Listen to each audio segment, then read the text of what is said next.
जय हिंद, वंदे मातरम। बहुत बहुत स्वागत है आपका टीम निष्ठा पर। आज हम एक बहुत इंपॉर्टेंट टॉपिक डिस्कस करने वाले हैं जो कि यूपीएससी सिविल सर्विसेज के एसए राइटिंग के लिए, सीएपीएफ के एसए राइटिंग के लिए बहुत ज़्यादा इंपॉर्टेंट है। खासकर सीएपीएफ एग्जाम पेपर 2 की बात करें तो CAPF exam assistant commandant direct entry का 5 फोर्सेस के लिए होता है। उसमें 3 फोर्सेस जो हैं बॉर्डर गार्डिंग फोर्स हैं, that is ITBP, SSB and BSF. अब यहाँ पर जो है border and border management in India बहुत इंपॉर्टेंट है हमारी, कह लीजिए, सिक्योरिटी के लिए, एक्सटर्नल सिक्योरिटी के लिए। तो इसके बारे में आज हम चर्चा करने वाले हैं। क्या इसको लेकर चैलेंजेस हैं, बॉर्डर्स की लेंथ क्या है, इसके बारे में समझेंगे, इसका इम्पैक्ट क्या है, क्या सॉल्यूशंस हो सकते हैं, और फाइनली इसको कंक्लूड करेंगे। छोटा सा सेशन रहेगा, आखिरी तक जरूर देखिएगा। बहुत सारी चीज़ें जो हैं आज के सेशन में आपको मिलने वाली हैं। मैं Sandeep Bansal, x assistant commandant BSF, आपका स्वागत करता हूँ सेशन में।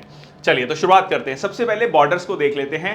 तो कुछ फैक्ट्स हैं जो कि सीधा सीधा फैक्चुअल डाटा है, जो आपका आंसर राइटिंग के लिए भी काम आएगा, पेपर 1 के लिए, या जो ऑब्जेक्टिव टाइप क्वेश्चन है उसके लिए भी हेल्प करेगा।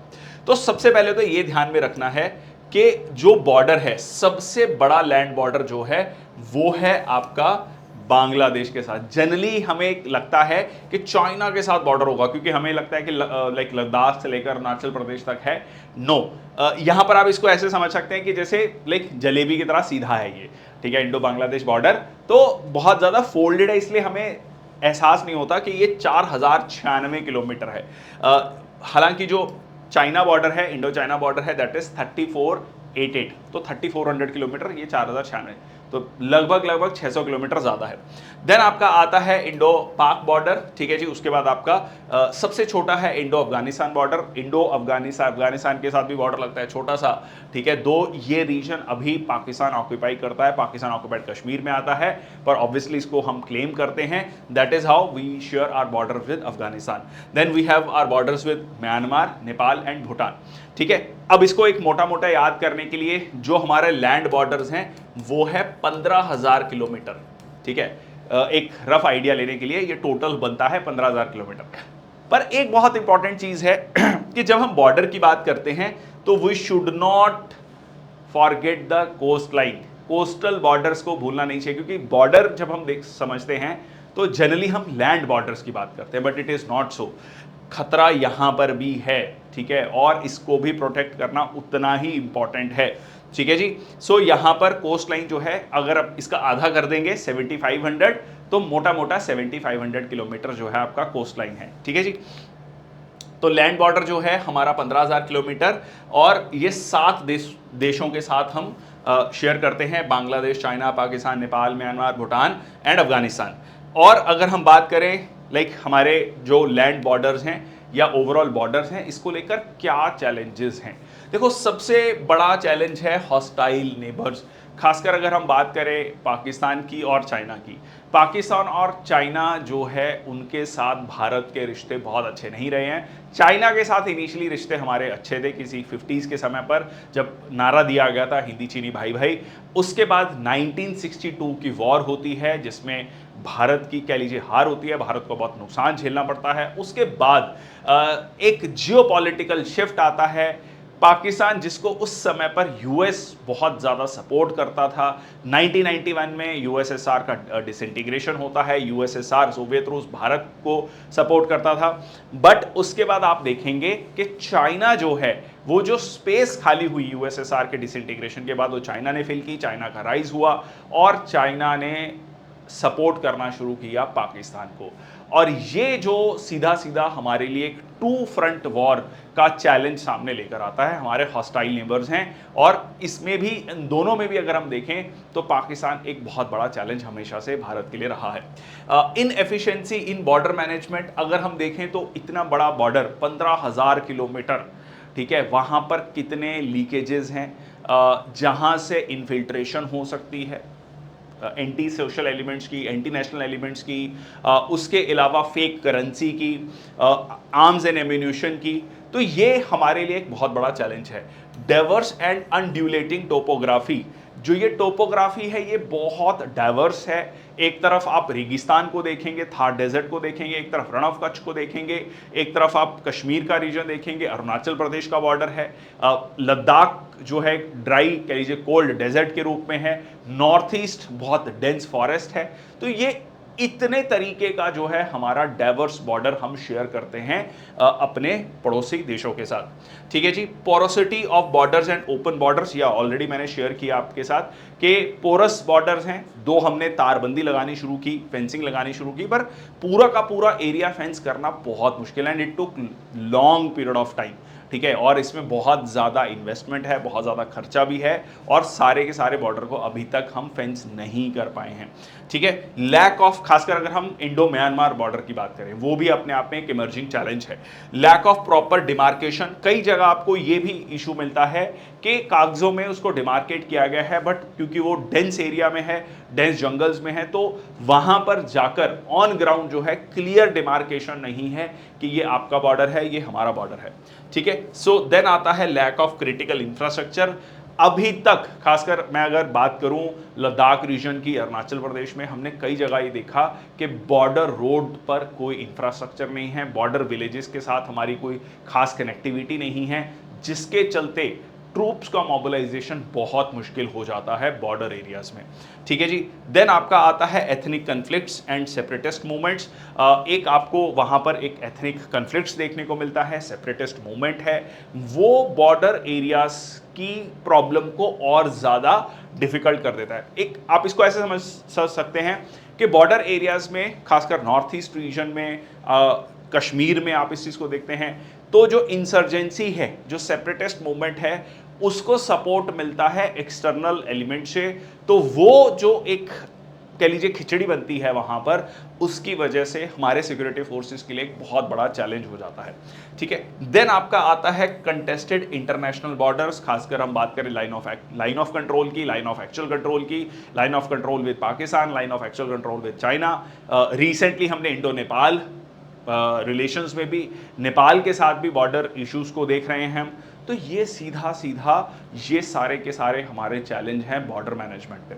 ठीक है, अब अगर हम थोड़ा स्पेसिफिक जाते हैं, लाइक अगर हम चाइना बॉर्डर की बात करते हैं, जो कि कहा जा रहा है कि वो आज के समय पर ज़्यादा बड़ा चैलेंज हमारे सामने दिख रहा है। ठीक है, यहाँ पर अगर आप देखेंगे तो वेस्टर्न साइड में लद्दाख रीजन में, खासकर 2020 में गलवान वैली क्लैशेस के बाद ये एरिया काफ़ी ज़्यादा हॉट हो चुका है। रिसेंटली ये भी न्यूज़ आई कि लाइक इंडियन आर्मी ने यहाँ पर टैंक्स के रिपेयर के लिए तक जो है यूनिट यहाँ पर बना ली है। 500 से ज़्यादा टैंक्स और जो है कह लीजिए हैवी वेपनरी यहाँ पर आपको देखने को मिलती है। उसके अलावा हमारी रिसेंटली पिछले 4 सालों में बहुत ज़्यादा ट्रूप मोबिलाइजेशन यहाँ पर हुआ है, और इससे 2-3 चीज़ें होती हैं। देखिए, इससे ये होता है कि एक एरिया जो आज तक कंपैरेटिवली शांत था, उसमें एक बहुत ज़्यादा एक्टिविटी होती है, फ्यूचर में कन्फ्लिक्ट की सिचुएशन है, और भारत सरकार का बहुत ज़्यादा कह लीजिए पैसा भी खर्च होता है इन सारे के सारे ट्रूप मोबिलाइजेशन में। देन आता है आपका अरुणाचल प्रदेश। अरुणाचल प्रदेश को चाइना कहता है जी सदर्न तिब्बत। ठीक है, वो कहता है कि पूरा का पूरा अरुणाचल प्रदेश जो है तिब्बत का पार्ट है, और ये पूरे के पूरे अरुणाचल प्रदेश को क्लेम करता है। इवन 1962 वॉर में ये इसको क्रॉस करके यहाँ तक अंदर आ भी गया था, बट यूनिलेटरल सीज फायर के बाद वो यहाँ पर वापस जाता है। इस पूरे के पूरे बॉर्डर को बोला जाता है मैकमोहन लाइन। ठीक है, ये बोला जाता है मैकमोहन लाइन, और यहाँ पर अक्साई चीन पर ऑलरेडी चाइना का कब्जा है। इसमें एक और चीज आ जाती है शक्सगम वैली। ठीक है, ये शक्सगम वैली का जो रीजन है, ये पाकिस्तान ने इलीगली सीड किया था 1963 में टू चाइना। अब मैं इलीगली सीड क्यों बोल रहा हूं? इसलिए क्योंकि इस एरिया को हम अपनी टेरिटरी क्लेम करते हैं। तो आप ऐसे समझ के चलिए, मान लीजिए आपके पास एक प्लॉट है, ठीक है, एक लैंड है, लैंड पार्सल है, उसको एक बी व्यक्ति सी को बेच देता है, ठीक है, जिसको आप क्लेम करते हैं कि ये आपका है, तो ऑब्वियसली वो इलीगल है। तो उस तरीके से ये प्लॉट ऑफ जो लैंड है, या कह लीजिए ये दिस इज द पोर्शन, ठीक है, it has been illegally ceded to to China by the Pakistan. So this is what we call the Shaksgam valley. ठीक है, तो ये कह सकते हैं कि पूरा का पूरा जम्मू कश्मीर में एक तरफ ये रीजन है जो पाकिस्तान ऑक्यूपाइड कश्मीर है, एक तरफ अक्साई चिन है, एक तरफ शक्सगम वैली है। सियाचिन का जो एरिया है वहाँ पर हमने ट्रूप्स मोबिलाइजेशन देखा है। लाइन ऑफ कंट्रोल पर भी हम जो है कहीं ना कहीं एक बड़े लेवल पर कह लीजिए कन्फ्लिक्ट देखते हैं। लाइन ऑफ एक्चुअल कंट्रोल पर भी कन्फ्लिक्ट है। तो ये एक बहुत बड़ा चैलेंज है भारत के लिए। ठीक है जी। इंडियाज बॉर्डर्स विद नेबर्स अगर हम बात करें, उसके अलावा पाकिस्तान बॉर्डर के साथ में जो है जम्मू कश्मीर में जो है इश्यूज हैं। उसके अलावा यहाँ पर आपका जो है सर क्रीक का रीजन है। ठीक है, गुजरात में कच्छ वाले रीजन में सर क्रीक का रीजन है जहाँ पर डिस्प्यूट है। अदरवाइज पंजाब और राजस्थान के बॉर्डर में एज सच कोई डिस्प्यूट नहीं है। इसको आईबी इंटरनेशनल बॉर्डर कहा जाता है। देखिए, इंटरनेशनल बॉर्डर और एलओसी में क्या फ़र्क है। देखो, इंटरनेशनल बॉर्डर होता है जब दोनों देश जो है और उनके रिस्पेक्टिव पार्लियामेंट्स जो हैं उनको एक्सेप्ट करती हैं उस बाउंड्री लाइन को जो कि दो देशों को अलग करता है, और जो है दोनों को वो रेटिफाई करते हैं, दोनों पार्लियामेंट्स रेटिफाई करते हैं कि हाँ ये हम एक्सेप्टेड बॉर्डर है, इसमें कोई दिक्कत नहीं है। लाइन ऑफ कंट्रोल या जब भी डिस्प्यूटेड बॉर्डर की बात की जाती है वो एक सीज फायर लाइन की तरह है।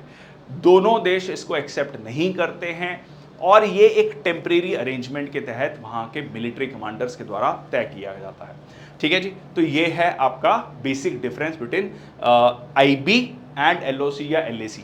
ठीक है, अब हम कोस्टल सिक्योरिटी की भी बात कर लेते हैं। ब्रीफली हम ब्रॉड आइडिया ले रहे हैं। सबसे पहले तो हमें यह समझना है कि कोस्टल एरियाज में सिक्योरिटी को कैसे डिफाइन किया जाता है। लेयर्स समझ लेते हैं। यहाँ पर एक इंपॉर्टेंट जो है आपका यूनाइटेड नेशन की कन्वेंशन आती है, United Nation Convention on Laws of Seas. ठीक है, इसको एलओएस भी कई बार कहा जाता है, सिंपली लॉ ऑफ सीज। अब इसके अकॉर्डिंगली जो बिल्कुल कह लीजिए जो बेस लाइन है, ठीक है, जो बेस लाइन है, ठीक है, जहां तक कह लीजिए पानी है, इसमें भी थोड़ा सा टेक्निकल है, मैं अभी सिंपल भाषा में समझने की कोशिश करते हैं। यहां से, ठीक है, यहां से आपका जो है 12 नॉटिकल माइल तक कहा जाता है टेरिटोरियल सी। ठीक है, टेरिटोरियल सी 12 नॉटिकल माइल तक। एक नॉटिकल माइल में होता है 1.852 किलोमीटर्स। ठीक है, एक माइल में होता है 1.6 किलोमीटर। तो don't confuse between the mile and nautical mile. तो ये जो टेरिटोरियल सी है 12 नॉटिकल माइल, यहां तक जो है ये आपकी टेरिटरी है। ठीक है, for all purposes, for all practical purposes ये आपकी टेरिटरी है। ठीक है, इसको कोई क्लेम नहीं कर सकता। इवन इसका एयर स्पेस भी आपका है। इसमें अगर कोई अंदर एंटर करता है दैट मीन्स वो आपकी टेरिटरी में एंटर कर रहा है। इसमें सिर्फ एक एक्सेप्शन होता है कि अगर कोई फ्रेंडली है या पहले से आपको कोई बता के जा रहा है। ठीक है, इनोसेंट पैसेज का कंसेप्ट बोलते हैं इसको। ठीक है, इनोसेंट पैसेज। ठीक है, इनोसेंट पैसेज अगर कोई है तो वो यहां से क्रॉस कर सकता है आपको बताकर, बट अदरवाइज ये आपकी टेरिटरी है। उसके बाद आपका अगला 12 नॉटिकल माइल आता है कॉन्टिगुअस जोन। कॉन्टिगुअस मतलब साथ में लगता हुआ जोन। ठीक है, इसमें आपकी इन्फोर्समेंट, आपकी एज अ कंट्री आपकी इन्फोर्समेंट लिमिटेड होती है। उसके बाद, ठीक है, अगर हम बात करें अगला 176 नॉटिकल माइल या बेस लाइन से यहां तक जो है वो होता है आपका 200 नॉटिकल माइल तक। बेस लाइन से 200 नॉटिकल माइल तक होता है exclusive economic zone. Exclusive economic zone. ठीक है जी। तो ये जो है किसके लिए होता है, ये देखो नाम से क्लियर है, इकोनॉमिक जोन। यहां पर आप रिसोर्सेस को एक्सप्लॉइट कर सकते हो, रिसोर्सेस का यूज कर सकते हो, पानी में जा सकते हो, exploiting, conserving, managing living and non living resources. ठीक है, बट इसका एयर स्पेस आपका नहीं है। इवन कॉन्टिगुअस जोन में भी एयर स्पेस आपका नहीं है। उसके बाद 200 नॉटिकल माइल के बाद आता है आपका हाई सीज। ये जो हाई सीज है ये किसी भी देश का नहीं है, ये सबकी कॉमन प्रॉपर्टी है। ठीक है, जैसे पंचायत में जमीन होती है वो जो सबकी कॉमन जमीन होती है। ठीक है, पंचायत की, शामलाट की जमीन बोला जाता है, वैसे ही कुछ समझ लीजिए कि ये जो है कॉमन मैनकाइंड के लिए है। ओके, तो कोस्टल टेरिटरीज में अगर हम बात करें तो 9 स्टेट्स आती हैं। ठीक है, 9 स्टेट्स आती हैं और 4 यूनियन टेरिटरीज आती हैं। ठीक है, तो गुजरात, दमन दीव, महाराष्ट्र, गोवा, कर्नाटका, लक्षद्वीप, केरल, तमिलनाडु, पुडुचेरी, अंडमान निकोबार, आंध्र प्रदेश, उड़ीसा, वेस्ट बंगाल। ठीक है, यहाँ पर ध्यान रखना तेलंगाना नहीं है। बहुत सारे स्टूडेंट्स को एक कन्फ्यूजन रहता है, तेलंगाना है। ठीक है, नेक्स्ट आपका, अगर अब बात कर लेते हैं कि कोस्टल सिक्योरिटी इंपॉर्टेंट क्यों है, मतलब इसका कुछ डाटा समझते हैं। देखो, कोस्टल एरिया में 50 किलोमीटर तक, मतलब कोस्टल एरिया से 50 किलोमीटर तक 25 करोड़ से ज्यादा लोग रहते हैं। 25 करोड़, हमारी 100 लगभग 140 145 करोड़ की पॉपुलेशन हो रही है, 144 करोड़ जो रीसेंट डाटा कहता है। 25 से 30 करोड़ लोग, ठीक है, ये डाटा भी बढ़ चुका होगा, ठीक है, ये डाटा भी 2-3 साल पुराना है। तो आप मान के चलिए कि इतने लोग कोस्टल एरियाज में with in 50 kilometres coastal area से यहां पर रहते हैं, ठीक है। तो ये बहुत इंपॉर्टेंट हो जाता है। 3600 फिशिंग विलेजेस हैं, 12 हमारे मेजर पोर्ट्स हैं यहाँ पर, 185 से ज़्यादा हमारे माइनर पोर्ट्स हैं और 4000 स्क्वायर किलोमीटर से ज़्यादा मैनग्रोव्स हैं। तो ये हमारी कह लीजिए बहुत इंपॉर्टेंट है। और ऑब्वियसली यहाँ पर नो नीड टू से कि हमारे बहुत बड़े बड़े शहर हैं, इकोनॉमिक सेंटर्स हैं ये, ठीक है। आप मुंबई की बात करो, ठीक है जी, आप चेन्नई की बात करो, ठीक है जी, आप विशाखापट्टनम की बात करो, कोच्चि की बात करो, तो ये हमारे इंपॉर्टेंट फाइनेंशियल सेंटर्स हैं, ठीक है।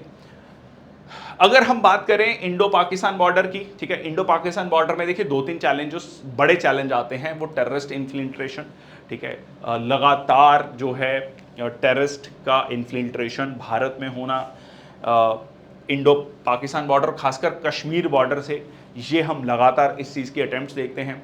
ड्रग्स, ठीक है, ये एक बहुत बड़ा चैलेंज है। यहाँ पर 2 बहुत इंपॉर्टेंट कंसेप्ट आते हैं।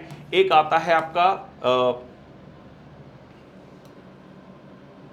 हाँ जी, एक आपका आता है गोल्डन क्रीसेंट, ठीक है, गोल्डन क्रीसेंट और गोल्डन ट्राइंगल, ठीक है, गोल्डन ट्राइंगल, ये देख लीजिए, ठीक है। Golden crescent Iran, Afghanistan and Pakistan, यहां से किस तरीके से जो ड्रग्स हैं वो भारत में लाए जा रहे हैं, जिसको नार्को टेररिज्म भी कहा जाता है। किस तरीके से यूथ को जो है खत्म करना और देश की इकोनॉमी को, देश के यूथ को बर्बाद करना, ये एक डेडिकेटेड अटेम्प्ट है, ठीक है। देखिए, जब भी किसी दूसरे देश पर हमला किया जाता है वो सिर्फ हथियार से हमला नहीं किया जाता है, ठीक है। उस देश को कमजोर कैसे किया जाए, उसकी जड़ों को कैसे कमजोर किया जाए, उसमें वहां की इकोनॉमी, वहां की अर्थव्यवस्था आती है, वहां का यूथ आता है, ठीक है। इन 2 चीजों पर जब आप चोट करते हैं तो वो देश जो है लंबे समय तक सरवाइव नहीं कर पाता है। एग्जैक्टली यही चीज जो है यहां पर करने की कोशिश की जा रही है, डेथ क्रीसेंट। और इसके बाद जो है आपको साउथ ईस्ट एशिया में म्यांमार, थाईलैंड, लाओस जो है, और इवन इसमें वियतनाम भी आता है, तो डेथ ट्राइंगल इसे कहा जाता है या गोल्डन ट्राइंगल भी कहा जाता है, ठीक है। तो ये जो है एक बहुत बड़ा चैलेंज है ड्रग्स का भारत में आना, खासकर पंजाब बॉर्डर पे, ठीक है। पंजाब बॉर्डर पे हम इस चीज़ को बहुत रेगुलर बेसिस पे देखते हैं। देन आपका fake currency, FICN, fake Indian currency notes, 2 demonetisation किया गया। उसमें कहा गया कि एक बहुत बड़ा चैलेंज था फेक करेंसी का, वो टारगेट होगा, बट उसके बाद भी ये चैलेंज अभी भी बना हुआ है। दो हम कह सकते हैं कि रिसेंटली जो लेस कैश इकोनॉमी की तरफ हम बढ़ रहे हैं, मोर UPI, मोर डिजिटल ट्रांजैक्शंस की तरफ बढ़ रहे हैं, तो ये चैलेंज धीरे धीरे कम हो रहा है, बट स्टिल ये भी अपने आप में अभी भी बड़ा चैलेंज है, ठीक है जी। उसके बाद आपका आता है Indo Nepal border. Indo Nepal border में एक बड़ा चैलेंज है रिसेंटली 2 जो है लैंड बॉर्डर इश्यूज, ठीक है। एक है आपका उत्तराखंड में कालापानी रीजन, जिसको कहा गया लिम्पी धुरा जो है रीजन, बेसिकली काली रिवर है। काली रिवर के ओरिजिन को लेकर जो है डाउट है, जिसको लेकर कुछ पर्टिकुलर एरिया है जिसको नेपाल क्लेम करता है। वैसे ही बिहार, इंडिया, नेपाल और बिहार का जो रीजन है वहां पर गंडक नदी, सुस्ता रीजन, ठीक है, सुस्ता रीजन जिसको गंडक नदी जिसको कि कहा जाता है नेपाल में नरयानी रिवर, उसके कह लीजिए एरिया को लेकर भी एक पर्टिकुलर रीजन है सुस्ता रीजन जिसको नेपाल क्लेम करता है, ठीक है। उसके अलावा मल्टीप्लिसिटी ऑफ इंडियन फोर्सेस, ये भी एक बहुत बड़ा चैलेंज है। देखिए कि हमारे पास एक तरफ BSF है जो Indo Pakistan, Indo Bangladesh border देख रही है, नेपाल और भूटान बॉर्डर सशस्त्र सीमा बल देखता है, चाइना बॉर्डर जो है ITBP देखता है, इसके अलावा आर्मी है, इसके अलावा और बहुत सारी सिस्टर एजेंसीज है, कस्टम्स है, IB है, रॉ है। तो कहीं ना कहीं एक कह लीजिए मल्टीप्लिसिटी ऑफ ऑर्गेनाइजेशंस भी एक बहुत बड़ा चैलेंज है। देन आपका आता है, देखो चैलेंज इस तरीके से है, हो सकता है किसी के माइंड में डाउट हो कि ये चैलेंज कैसे है। देखिए चैलेंज इसलिए हो जाता है कि लॉजिस्टिक्स प्रॉब्लम। देखिए आर्मी, नेवी, एयरफोर्स के बाद जो है हमने चीफ ऑफ डिफेंस स्टाफ लेकर आए, इसीलिए कहीं ना कहीं लॉजिस्टिक्स को इंश्योर करना, एक बेटर प्लानिंग लेकर आना, ये डिमांड कई बार उठी है कि क्यों ना जो 3 फोर्सेस हैं, इसमें भी आप अपना कमेंट सेक्शन बॉक्स में अपने व्यूज़ को लिखिएगा कि क्या ऐसा होना चाहिए नहीं, इस पर भी चर्चा है या इस पे भी कुछ लोगों का सुझाव है कि बीएसएफ, आईटीबीपी और एसएसबी जो 3 बॉर्डर गार्डिंग फोर्सेस है, क्यों ना उनको मर्ज कर दिया जाए। ठीक है, ऐसी भी जो है कई बार बात की जाती है। एनीवेज आगे बढ़ते हैं। तो सीपैक जो है ये पाकिस्तान बॉर्डर के साथ इशू है, ये यहाँ पर गलती से लिखा हुआ है। Then dam construction on Brahmaputra river, ये भी चाइना बॉर्डर के साथ इशू है। सो ओपन और पोरस बॉर्डर, चाइना बॉर्डर पे smuggling used by Pakistan for terrorist infiltration, ये नेपाल बॉर्डर के साथ भी है कि पाकिस्तान जो है कई बार अपने जो एंटी नेशनल एलिमेंट्स को या कह लीजिए टेररिस्ट को नेपाल बॉर्डर के थ्रू जो है भारत में एंटर कराने की कोशिश करता है। देन इंडो बांग्लादेश बॉर्डर के साथ बात करें तो इलीगल माइग्रेशन, बहुत सारे बांग्लादेशी इलीगल माइग्रेंट्स भारत में आए हैं। पोरस बॉर्डर है। रिसेंटली हमने लगभग सारा एरिया कवर कर लिया वेंसिंगा, बट उसमें बहुत सारी नदियां हैं, नदियों के थ्रू जो है यहाँ पर क्रॉस किया जाता है। कुछ ऐसे पैचेस भी हैं जिनको यूज़ किया जाता है। ठीक है, स्मगलिंग की बात करें, ठीक है जी, स्मगलिंग यहाँ पर खासकर cattle smuggling, again fake Indian currency notes, बहुत सारी चीज़ें जो हैं यहाँ पर स्मगल की जाती हैं। Refuge taken by the insurgents, recently इस चीज़ को काफ़ी कैटर कर लिया गया है। जनरली ये देखा जाता था, जैसे अगर हम बात करें उल्फा की, United Liberation Front of Assam, ULFA के जो कह लीजिए जो टेररिस्ट हैं वो बांग्लादेश में जाकर छुपते थे। ठीक है, नॉर्थ ईस्ट के बहुत सारे इंसर्जेंट्स जो हैं वो बांग्लादेश में जाकर छुपते थे। तो ये एक बहुत बड़ा चैलेंज था कि वो यहाँ पर हमला करते थे, फिर वो वहाँ पर जाकर छुप जाते थे। देन आपका इंडो म्यांमार बॉर्डर की अगर हम बात करें तो उसमें जनरली आपको क्या इशू मिलता है, issue of mandate with Assam rifle. ठीक है, असम राइफल्स को मैंडेट क्या है, दो बीच में बात भी चली कि ये बॉर्डर जो है बीएसएफ को दे दिया जाए, कई बार कहा गया आईटीबीपी को दिया जाए, बट अभी भी एक ये मुद्दा है और फेंसिंग नहीं है यहाँ पर। ठीक है, फ्री मूवमेंट रजीम, ठीक है, फ्री मूवमेंट रजीम को लेकर भी दो वहाँ की जो राज्य सरकारें हैं, खासकर मणिपुर, मिजोरम, वो चाहती हैं नागालैंड के ये यहाँ पर फ्री मूवमेंट रजीम हो। फ्री मूवमेंट रजीम का मकसद ये है कि दोनों तरफ के लोग एक दूसरे के बॉर्डर एरियाज को क्रॉस करके आसानी से जा सकें। ठीक है, ताकि पीपल टू पीपल कांटेक्ट बढ़े, ट्रेड हो। पर अगेन इस पर्टिकुलर कह लीजिए जो ऑप्शन है या कह लीजिए इस पर्टिकुलर चीज़ का बहुत लोग नाजायज़ फ़ायदा भी उठाते हैं, गलत फ़ायदा भी उठाते हैं।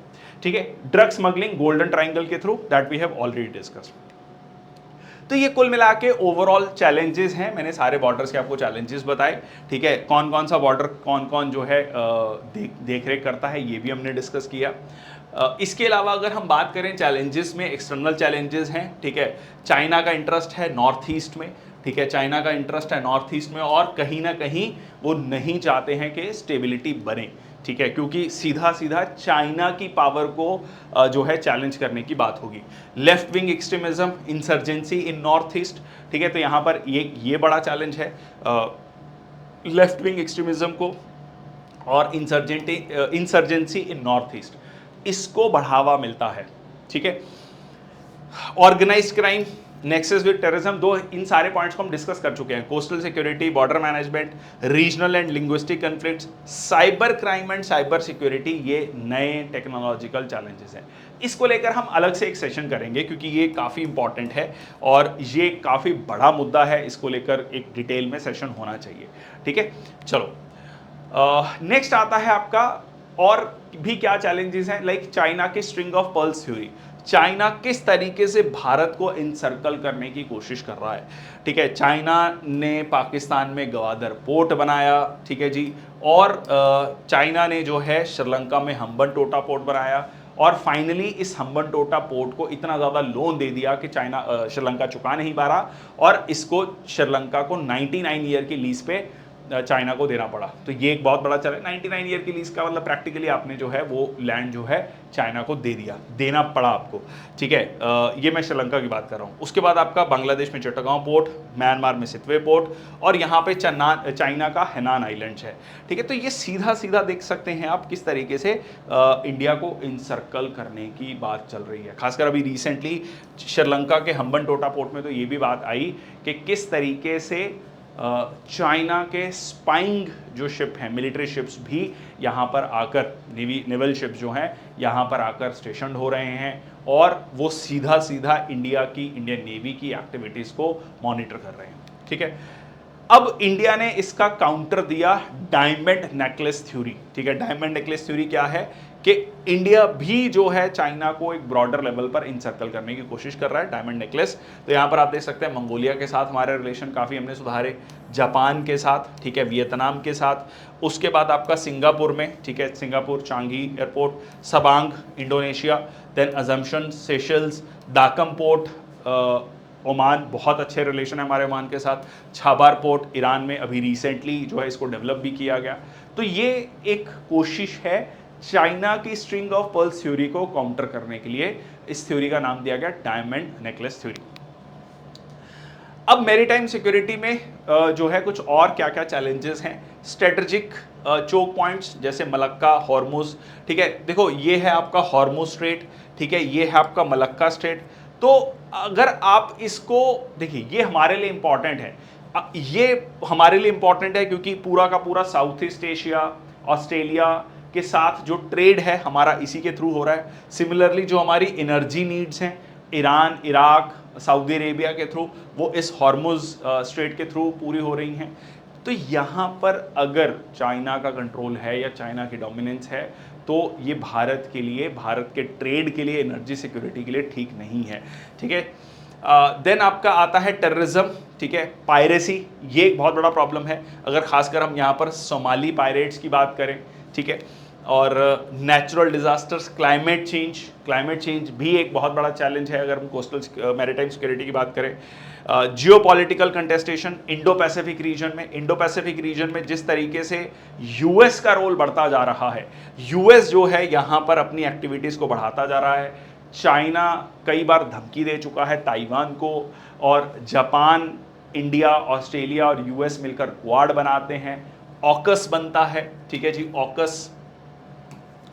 ऑकस बनता है जिसमें ऑस्ट्रेलिया, यूके और यूएस हैं, वो यहाँ पर बनता है। तो ये सारे के सारे चीज़ें जो है कह लीजिए जियोपॉलिटिकल स्टेप्स हैं, ये इंडो पैसिफिक रीजन को और ज़्यादा हॉट बनाते हैं।